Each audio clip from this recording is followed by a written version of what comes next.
It's the Real Estate Podcast, brought to you by ANZ Home Loans for financial well-beings. And it's your Real Estate Breakfast back for the weekend, breaking down for you the Aussie property market. Got another busy Saturday morning property show coming up with Australia's independent voice on all things real estate.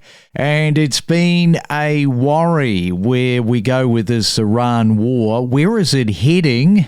Trump has gone down a path that even if he wanted to retreat from it, the damage has been done and probably more damage to come.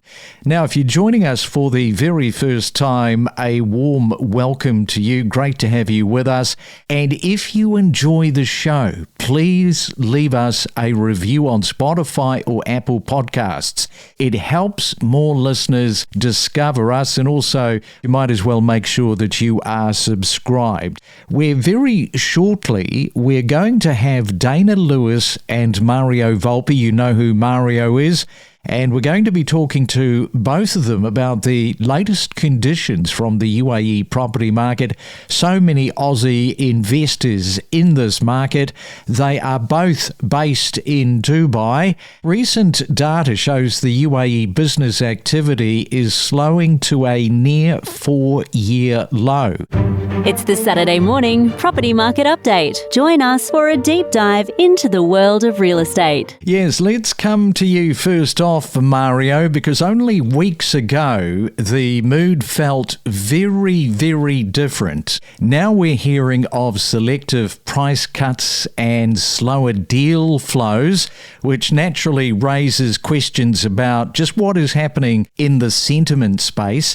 In a market known for momentum, real momentum. Yeah, good morning, Craig. This is definitely driven more so by the secondary market because, look, markets don't like uncertainty. And what we're seeing right now is a direct response to that, because when buyers feel unsure, whether it's due to this geopolitical tension, the travel disruption, or just general issues, they obviously pause.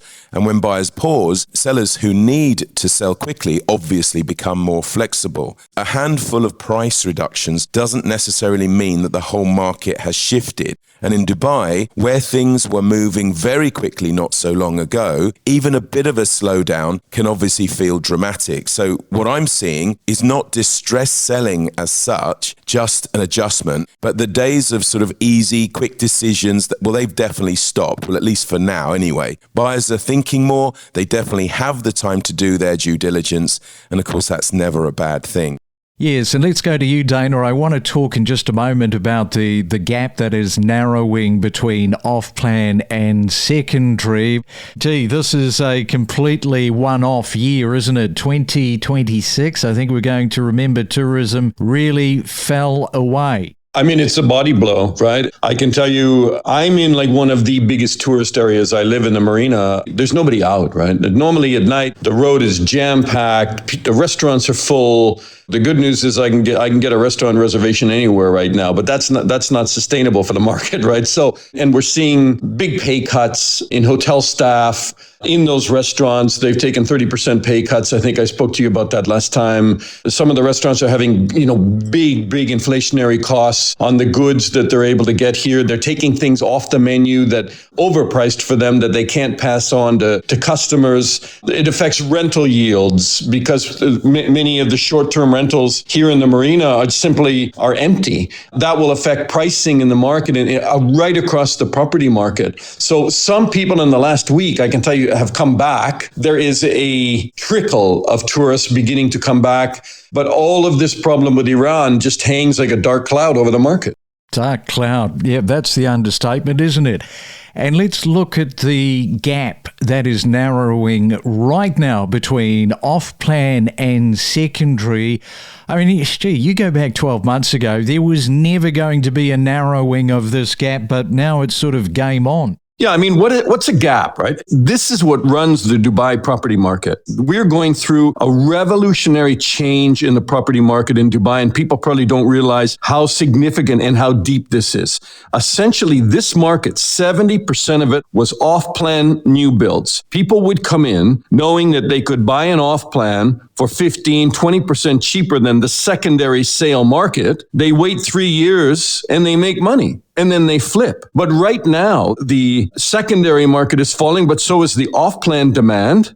And therefore, as repricing takes place, the two markets narrow. So why would I wait 3 years for an apartment building to be built if I could buy the same product on the secondary market? And why would I jump in speculation at all in this market if everything is falling? So it affects the off-plan development market. It affects the secondary market because there is less demand there too.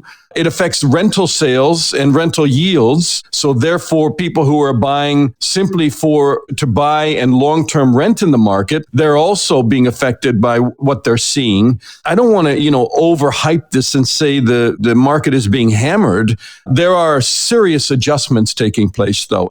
That will affect how many off-plan units now will be launched by developers in the future. They have to navigate this extremely carefully. Yeah, what an absolutely unexpected turn of events, especially for the secondary market, because as you say, it has always been about the off-plan. That is what is driving the market. Suddenly, if you've got a portfolio of secondary market properties, that is an absolute windfall if you look to selling off some of your stock. If not, you just say to yourself, right, now is the time to completely sell out. What do you think about that in particular, Dana?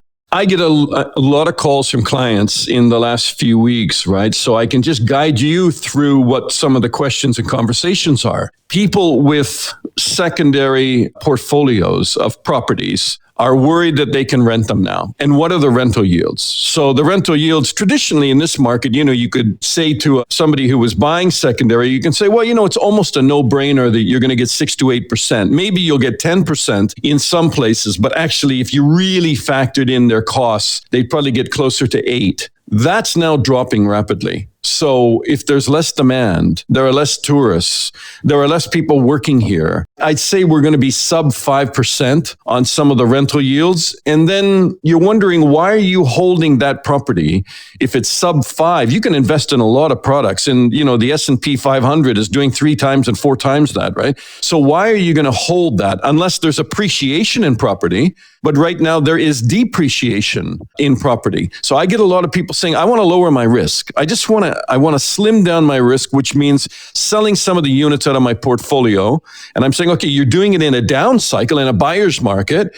So then those people are saying, okay, well, I'm willing to maybe take a small loss or sell at OP. Now, if they made 70% in the last few years, and a lot of them did huge profits, they can still escape, with a profit margin that's respectable. But a lot of people say in off-plan right now are also calling me saying, I just want out. I want out of that. I don't want to make payments in that anymore. I have to turn to them, Craig, and say, well, wait a minute. You have a contractual obligation. You got to keep going. You can ask for a slight delay with the developer. They might give that to you. But overall, you've got to complete your payment plan. If you try to sell now at 30, 40% paid, so you're, a year and a half into a 3-year construction process, then you're going to take a loss. And some are willing to bite that bullet and say, I will sell at a slight loss. But the developers also have quietly softened some products. So we had one this week where the guy is trying to sell basically what he paid for a year and a half ago. The developer is selling new product at the same price. And if you were a buyer, which one are you going to take? I mean, there's a shorter timeline on buying the secondary off-plan, the resale of off-plan, but at the same time, the payment plan from the developer is very good. So there's just so many things to navigate for people who hold inventory right now. No, I hear you. And we'll go to you, Mario, in just a moment on that very question. So if you hold secondary property, what are you doing? Particularly if you've got a portfolio, we would love to hear exactly that story from you. You can send us a voice message or you can email us. Let's go to you, Mario, because what is going on in terms of what you're hearing in terms of that gap narrowing between off-plan and secondary? And are you hearing from any of your clients where they've got secondary property and they're quitting out of the market? The answer to that question really depends on the motivation, why people are wanting to sell their property in the first place.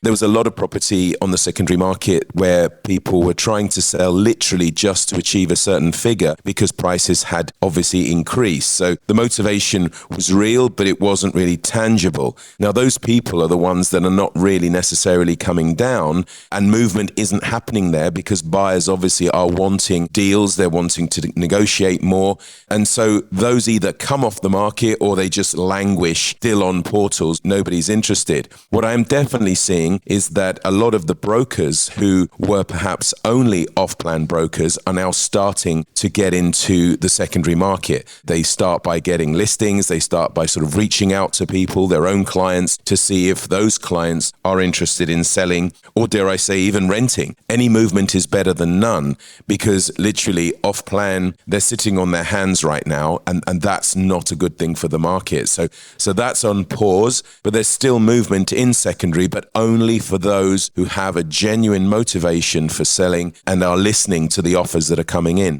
Yeah, so I see that possibly this is an uptick in the secondary market, but as Dana mentioned, we're in a market that is not in free fall, but it's certainly a changing market. So on one hand, you've got more inquiries about the secondary market, but you've also got the price disparity going on. You do. And look, it's a bit like water. It has to find its own level. And right now we have a situation where sellers are at one level through denial, perhaps, and buyers who are clearly trying to take advantage of the situation, and therefore they're at a different level. Now, they will start to meet closer in the middle, but that does take time because, again, it's about sentiment. It's about reactions. Buyers are reacting that this is a catastrophe. Sellers, on the other hand, are saying, no, it's not a catastrophe. It's just a change in the marketplace.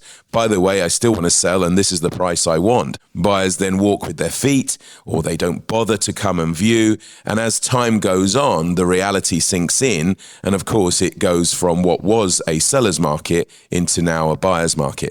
Yeah, and especially about the yo-yo effect with what is going on in the Strait of Hormuz. Nobody really knows what exactly is going to happen. It is being yo-yoed. It is unstable. There isn't direction. And once again, people are feeling that. How do you buy in this particular market? Yeah, nice to sell if you've got the buyers. Yeah, look, there's a lot of confusion. I mean, I was just trying to work out, did we have a ceasefire? Was it ending? Is the straits open? Is it closed? In conflict, there's too many lies, and these also are tactics. And of course, that doesn't help the property market at all, where people make decisions based on facts. And when those facts are very thin on the ground, then of course people are just going to, pause and wait and see. That's not great. Obviously, that's why the secondary market is still moving, because we have a large population here who, for one reason or another, circumstances change, their job positions change. There's still things that need to be done. And of course, now it's not a 70-30 split in favour of plan, as you said, pretty much sort of 95% secondary. There's still deals being done in off-plan, don't get me wrong. They're quite few and far between, not until obviously we get a little bit more clarity as to what is going on. And that is where we are going to leave it on our Saturday morning. The property market update, of course, it's with you every Saturday if you would like to contribute with any of your thoughts. Mario, have yourself a great weekend. Thank you, Craig, and I wish everybody a peaceful weekend. And you too, Dana. Have yourself a great weekend coming up. I always look forward to talking to you. Thank you so much, Craig. We connect you to the best real estate information across Australia. The Real Estate Podcast.